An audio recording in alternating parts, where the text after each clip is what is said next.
नमस्कार. आरोग्यशाहीमध्ये मी वैद्य नमिता आणि मी वैद्य भाग्यश्री आपलं स्वागत करतो. आरोग्यशाहीमधलं शेवटचं अक्षर आहे ह. ह आहे हर्बचा, आरोग्यासाठी उपयुक्त असणाऱ्या वनस्पतीचा. आज आपण एका अतिशय देखण्या आणि लक्ष वेधून घेणाऱ्या वृक्षाची माहिती घेणार आहोत. संस्कृतमध्ये याचं नाव आहे आरगवद आणि मराठीत याला म्हणतात बहावा. उन्हाळ्यात पिवळ्या धमक सुंदर फुलांनी बहरून जाणारं हे झाड एकदा बघितलं की आपल्या कायम लक्षात राहणारं असतं. बहाव्याचे छोट्या छोट्या पिवळ्या फुलांचे घोस अक्षरशः देखण्या झुमरासारखे असतात. म्हणूनच कदाचित आयुर्वेदामध्ये याला राजवृक्ष असंही म्हटलं जात असावं.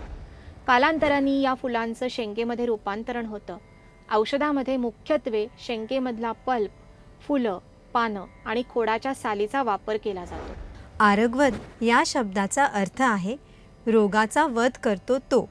आरगवद चवीला गोड, वीर्याने थंड आणि स्रंसन करणारा म्हणजे पोट सहजतेने साफ करणारा असतो.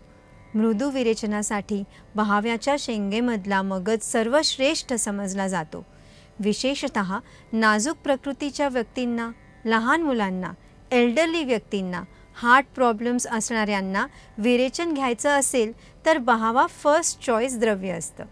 याशिवाय अंगावर गोल रंगाच्या चकत्या उठून खाज येत असेल, फंगल इन्फेक्शन होत असेल तर त्यावर बहाव्याच्या पानांचा रस जिरवण्याचा उत्तम उपयोग होतो.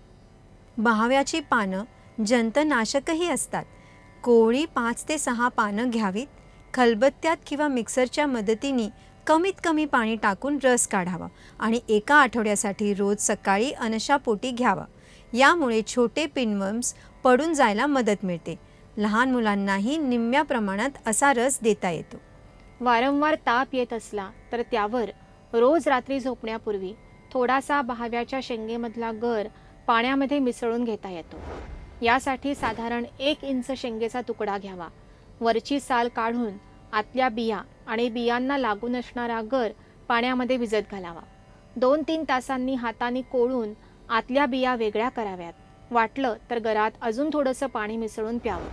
आठवड्यातून 2-3 वेळा हा उपाय केल्यामुळे आतड्यातील विषद्रव्य मलमार्गाने निघून जायला मदत मिळते आणि वारंवार ताप येण्याची टेंडन्सीही कमी होते.